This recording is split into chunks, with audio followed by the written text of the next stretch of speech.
Hello friends, பாகிஸ்தானோட தூக்கத்தை தொலைக்கிற வகையில் இந்தியா அதிபயங்கரமான போர்க்கருவியை கொண்டு வர போகிறாங்க.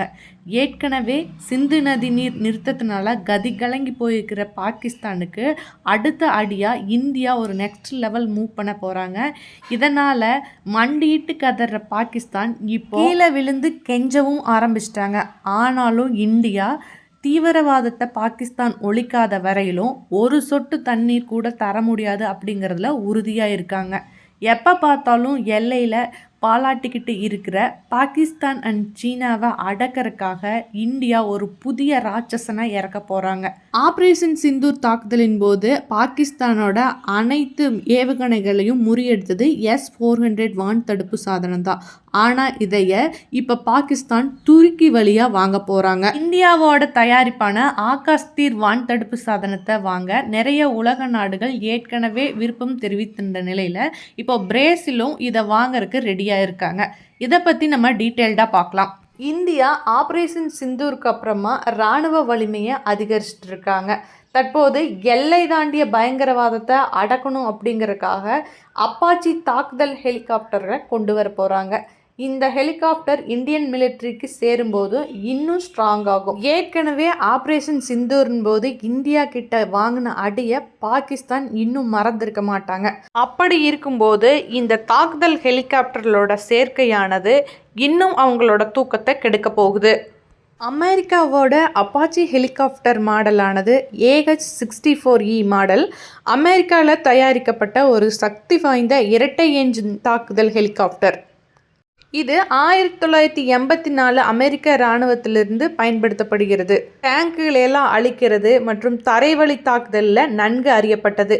இந்திய விமானப்படையும் இதை யூஸ் பண்ணிட்டு இருக்காங்க. இதை வானில் உள்ள டேங்க் அப்படின்னே சொல்லலாம். அதிநவீனமான சென்சார்கள், ஆயுதங்கள் மற்றும் போர் ரேடார் அமைப்புடன் இது இரவு பகல் மற்றும் 2 நேரங்களிலுமே துல்லியமாக தாக்குற திறன் கொண்டது. இந்த ஹெலிகாப்டர் வந்துச்சு அப்படின்னா எதிரிகளுக்கு ஒரு சிம்ம சொப்பனமாகவே இருக்கும்னு சொல்லலாம். பஹல்காம் தாக்குதலை தொடர்ந்து சிந்து நதி நீர் ஒப்பந்தத்தை நிறுத்தி வைப்பதாக இந்தியா அனௌன்ஸ் பண்ணாங்க. இது பாகிஸ்தானுக்கு பெரிய தலைவலியாக மாறுச்சு. மேலும் சிந்து நீரை நாட்டிலேயே பயன்படுத்த அதற்கு தேவையான உட்கட்டமைப்பு பணிகளும் இந்தியா அணைகளை அமைக்கும் பணியையும் ஆரம்பிக்க உள்ளதாகவும் தகவல் வெளியாயிருக்கு. இதற்கிடையே இந்த விவகாரம் தொடர்பாக பாகிஸ்தான் பிரதமர் ஷெபாஸ் ஷெரீப் சில முக்கியமான தகவல்களை தெரிவிச்சிருக்காரு. பஹல்காம் தாக்குதலை அடுத்து இந்தியா சிந்து நதி நீரை ஸ்டாப் பண்ணி வச்சிருக்காங்க. இந்த முடிவால் பாகிஸ்தான் கதிகலங்கி போயிருக்கு. இந்த நிலை நீடிச்சா பாகிஸ்தான் பஞ்சாப் மாநிலம் உட்பட பல மாகாணங்களில் நீர் பஞ்சம் ஏற்படும். இதனால் அந்த நாட்டோட பிரதமர் என்ன செய்வதுன்னு தெரியாமல் புலம்பிட்டு இருக்காரு. ஏதேதோ திட்டங்கள் மூலமாக நிலைமையை சமாளிக்க பாகிஸ்தான் பார்த்துட்டு இருக்காங்க. இதற்கிடையே நிலைமையை சமாளிக்க பாகிஸ்தான் நீர் சேமிப்பு திறனை அதிகரிக்க பாகிஸ்தான் ஒரு முக்கியமான பிளானையும் போட்டிருக்காங்க. தேசிய அவசர கால செயல்பாட்டு மையத்திற்கு சென்றிருந்த ஷெபாஸ் அங்கு ஒரு கூட்டத்தில் பேசியிருக்காரு. அதில் சிந்து நீர் ஒப்பந்தத்தை இந்தியா ஒருதலை பட்சமாக நிறுத்தி வச்சிருக்கா ஒரு குற்றம் சாட்டியிருக்காரு. இந்தியா சிந்து நதி நீர் ஒப்பந்தத்துக்கு எதிராக செயல்படுது அப்படின்னு சொல்லியிருக்காரு. ஆனால் இந்த சிந்து நீர் விஷயத்தில் இந்தியா எப்போதும் ஒருதலை பட்சமான முடிவுகளை எடுத்ததே இல்லை. கடந்த காலங்களில் நிறைய போர் நடந்திருக்கு. இராணுவ வீரர்கள் மீதான தாக்குதலின் போதும் கூட சிந்து நதி நீர் ஒப்பந்தம் ரத்து பண்ணலை. ஆனால் இந்த முறை பாகிஸ்தான் தீவிரவாதிகள் பஹல்காமில் அப்பாவி பொதுமக்களை குறிவச்சு தாக்குதல் நடத்தியிருக்காங்க. இதன் காரணமாகவே தீவிரவாதத்துக்கு எதிராக பாகிஸ்தான் நடவடிக்கை எடுக்கும் வரை சிந்து நதி நீர் ஒப்பந்தத்தை இந்தியா ஸ்டாப் பண்ணியிருக்காங்க. இந்தியாவோட இந்த நடவடிக்கையை சமாளிக்க ஏற்கனவே இருக்கிற டேமில் கெப்பாசிட்டியை ரைஸ் பண்ணவும் அதே போல் புதிய டேம்ஸ் கட்டுறதுக்கான நடவடிக்கைகளை பாகிஸ்தான் எடுத்துகிட்டு இருக்கிறதா சொல்லியிருக்காங்க. அது மட்டும் இல்லாமல் பாகிஸ்தானில் உள்ள சொந்த வளங்கள் மற்றும் உட்கட்டமைப்பை பயன்படுத்தி நீர் சேமிப்பு திறனை அதிகரிக்க போகிறாங்க அப்படின்னும் பேசியிருக்காங்க. அங்கே தியாமர் பாசா அப்படிங்கிற ஒரு நியூ டேமும் கட்ட போகிறதா சொல்லியிருக்காங்க. நீர் சேமிப்பு திறனை உருவாக்குவது குறித்து சிந்து நதி நீர் ஒப்பந்தத்தில் ஒரு தெளிவான விதி உள்ளது என்று ஷெபாஸ் சொல்லியிருக்காரு. ஏற்கனவே இதுக்கு முன்னாடி சிந்து நதி நீரை இந்தியா கொடுக்கலைன்னா பாகிஸ்தான் இந்தியா மீது போர் தொடுக்கும் அப்படின்னு பாகிஸ்தான் அமைச்சர் பிலாவல் பூட்டோ சொல்லியிருந்த நிலையில் இந்தியா ஒரு துளி தண்ணீர் கூட கிடைக்காது அப்படிங்கிறதுல உறுதியாக சொல்லியிருக்காங்க. இந்தியா எல்லையில் இருக்கிற எதிரிகளை சமாளிக்க இப்போ ஒரு புதிய ராட்சசனை கையில் எடுத்திருக்காங்க. அதோட பேர் தான் ஐஎன்எஸ் தாமர் அப்படிங்கிற கப்பல்.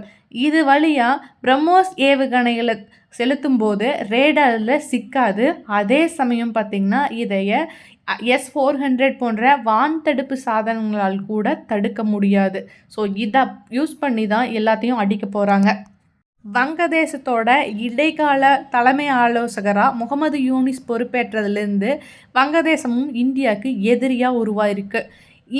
பாகிஸ்தான், சீனா அண்ட் வங்கதேசம் 3 நாடுகளும் சேர்ந்து சார்க் அமைப்பை கலைத்துவிட்டு ஒரு புதிய அமைப்பை உருவாக்கணும்னு முயற்சி பண்ணிகிட்டு இருக்க இந்த வேளையில் அவங்களோட ஆட்டத்தை அடக்கணும் அப்படிங்கிறதுக்காகவே இந்த பெரிய ராட்சசனை இறக்கியிருக்காங்க.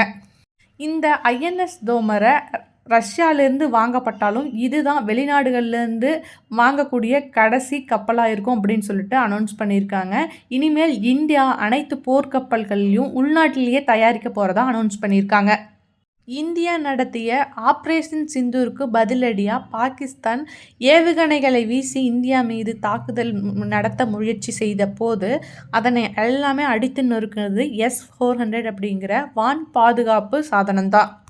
ஆனால் அதை இப்போது துருக்கி வழியாக பாகிஸ்தான் வாங்க முயற்சிட்டு வர்றாங்க. துருக்கி இப்போது அமெரிக்காவிலேருந்து F-35 அப்படிங்கிற 5ஆம் தலைமுறை விமானங்களை வாங்க முயற்சி பண்ணிகிட்டு இருக்காங்க.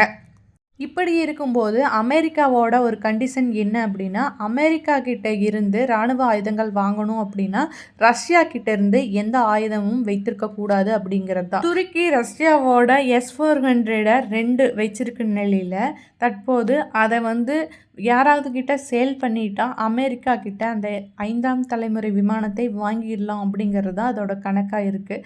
ஸோ இதனால் இதை பாகிஸ்தானுக்கு விற்க முடிவு பண்ணுற மாதிரி ஒரு பேச்சும் எழுதிருக்கு. ஆனால் பாகிஸ்தான் இப்போ இருக்கிற நிலைமையில் அதை வாங்கறதுக்கு அதுக்கிட்ட காசு இல்லை. ஏற்கனவே உலக நாடுகள்கிட்ட உலக வங்கிகிட்ட பிச்சை எடுக்கிற நிலையில் இந்த S-400 ஒன்னோட விலை மட்டும் 500 மில்லியன் அமெரிக்க டாலர்கள். அது மட்டும் இல்லாமல் பார்த்திங்கன்னா இப்போது ரஷ்யா கொடுத்துட்ருக்கிறது துருக்கிக்கு தான் இந்த S-400 கொடுத்துருக்காங்க. சப்போஸ் பாகிஸ்தானுக்கு S-400 கொடுக்கணும் அப்படின்னா ரஷ்யாவோட அனுமதி கேட்கணும். ஆனால் ரஷ்யா அதை சம்மதிக்குமான்னு தெரியல. ஏன்னா இந்தியாவுக்கும் ரஷ்யாவுக்கும் ஒரு நல்ல உறவு இருக்குது. அப்படி இருக்கும்போது இந்தியா அதை அக்செப்ட் பண்ண மாட்டாங்க. ஸோ இதனால் ரஷ்யாவும் இதை சம்மதிக்காது அப்படின்னே தெரியுது. ஆப்ரேஷன் சிந்தூருக்கு பதிலடியாக பாகிஸ்தான் இந்தியா மீது ஏவுகணைகளை வீசும்போது S-400 எந்த அளவுக்கு தடுப்பு செய்ததோ அதே மாதிரி ஆகாஷ் தீரும் அதில் முக்கியமான பங்கு வகித்தது. ஆகாஷ் தீர் பார்த்திங்கன்னா முழுக்க உள்நாட்டிலேயே தயாரிக்கப்பட்ட ஒரு வான் தடுப்பு சாதனம். அப்போதே பார்த்திங்கன்னா நிறைய நாடுகள் இதை வாங்க ஆர்வம் காட்டினாலும் இப்போது பிரேசில் இந்த ஆகாஷ் தீரை வாங்க முன் வந்திருக்காங்க. இவ்வளவு காலமாக இந்தியா இராணுவ தளவாடங்களை வெளிநாடுகளிலிருந்து இறக்குமதி செய்த காலம் போய் இப்போ இந்தியா உலகிற்கு ஏற்றுமதி செய்கிற காலம் வந்துடுச்சு. இந்தியா எதிரி நாடுகளுக்கு எதிராக இராணுவ வலிமையை அதிகரித்தது குறித்தும் சிந்து நதி நீர் ஸ்டாப் பண்ணது குறித்தும் அதே போல் உலக நாடுகளுக்கு இந்திய உள்நாட்டு தயாரிப்புகளை விற்பனை செய்வது குறித்தும் உங்களோட கருத்து என்ன அப்படிங்கிறத கமெண்ட்ஸில் லீவ் பண்ணுங்கள்.